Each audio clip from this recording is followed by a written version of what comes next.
So find 5 reasons that empower you. Why is it that you deserve your goal? What are the 5 reasons that you won't give up? When life catches you on the blind side, when the messenger of misery visits you, what are you going to do? What will keep you in the game when life knocks you to the canvas? See, the Buster Douglas that fought in the last fight was not the Buster Douglas that fought Mike Tyson. See, the Buster Douglas that got knocked down while fighting Mike Tyson had gotten out of an alcohol recovery center. His mother had died. His wife was ill with a terminal illness. He was considered a nothing, a bum. So when he got knocked down, Buster Douglas had a reason to get back up because he said, I'm dedicating this fight to the memory of my mama. But when he fought the last fight that he had, and he got knocked down, and he had a guaranteed $24 million in his pocket, whether he got up or not, he just said, hurry up and count me out.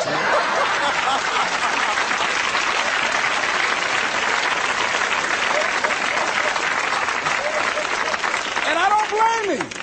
Why get hurt? He said, no, why'd you leave so soon? Somebody's about to get hurt, me.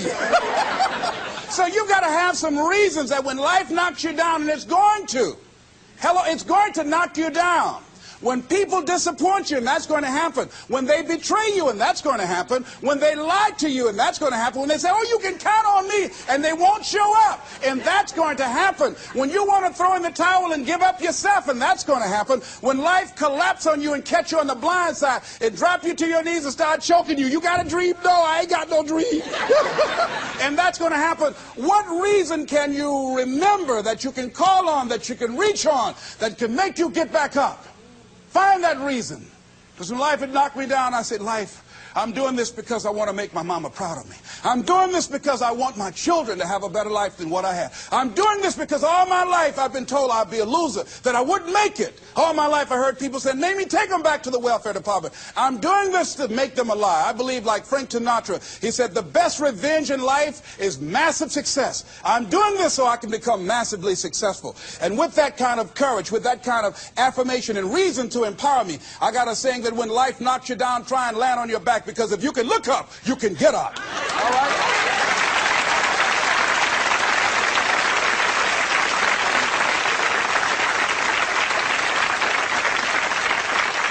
So when you run out of money, when things don't work out for you, when things happen that you could not anticipate, what are the reasons that you can think of that can keep you strong, that can keep you in the game, that will be your rod and staff to comfort you, that can be your bridge over troubled waters? Those reasons are very important. Nietzsche said, if you know the why for living, you can endure almost anyhow.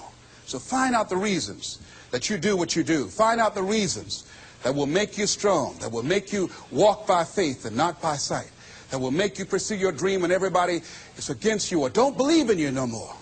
And let me tell you something, that's a lonely feeling. It's a lonely feeling, particularly people that you're doing it for, or people that stand to benefit the most, or people who should be the #1 members in the encouragement club, but they end up saying, you can't do it, and they become members of the discouragement club. Oh, it hurts very badly. I know what that's like.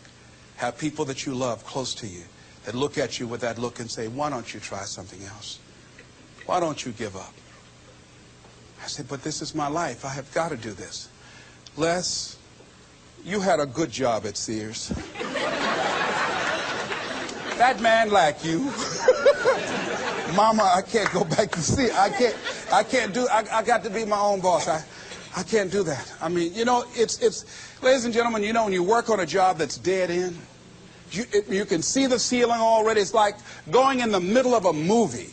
And after you've seen the movie, sitting back through that over again, there's something missing. You know the hero's not going to die. You know what the outcome is already. And so that's why a lot of people, a lady was telling me, she said when she went to work, it felt like a refrigerator fell on her shoulder as soon as she stepped in. Because she knew she'd gone as far as she could go. See, they're paying her just enough to keep her from quitting, and she's worked just hard enough just to keep from getting fired. How many of you know people like that? Raise your hand. The ones of you didn't raise your hand, you the one.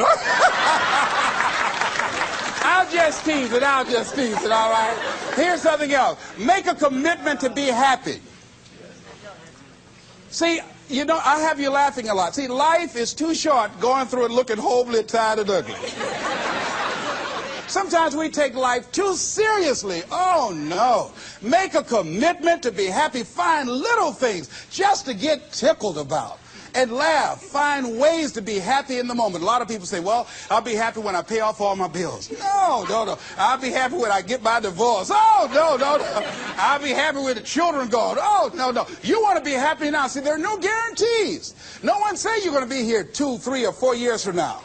So you want to be happy right now in the moment. Repeat out to me. I must make a commitment. I must make a commitment to be happy. To be happy. Right now. Right now. Right now. Right now. Is all I got. All I got. Shake somebody's hand on your right and left and say, you deserve to be happy.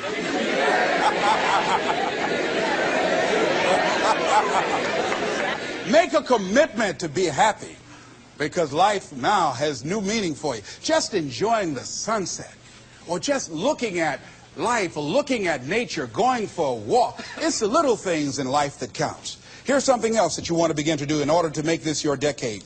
You want to begin to get all the toxic people out of your life. Hello? Energy drainers, get them out of your life. See, ladies and gentlemen, it takes a lot of energy to reach your goal. It takes a lot of emotional, mental, and spiritual energy to reach your goal. And you can run faster with 100 who want to go than with one around your neck. So there are two kinds of relationships. Sid Simon talks about this. Nourishing relationships and toxic relationships. Nourishing relationships are the relationships that inspire you. They motivate you. They bring the best out of you. Toxic relationships are relationships with people that always criticize you. All they can do is find fault. All they can do is just exploit your weaknesses. All they can do is remind you of the mistakes that you've made in the past.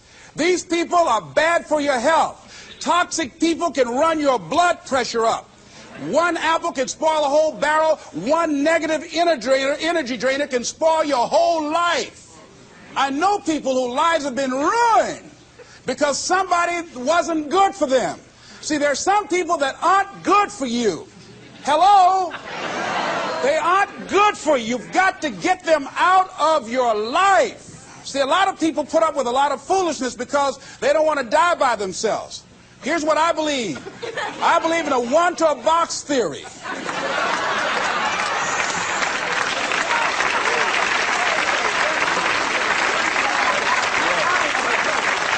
Ask this question of yourself. Make a list of who you communicate with most and ask yourself the question, what kind of person am I becoming because of this relationship? Is it helping me to grow mentally and emotionally and spiritually? Am I becoming a better person because of this relationship? Do they bring out the best in me? Do they inspire me? Do they encourage me to develop my greatness? Do they make me stretch? So you got to look at the people in your life and find out, what kind of person are you becoming because of that relationship? My mother used to say, birds of a feather flock together. You run around with losers, you will end up a loser.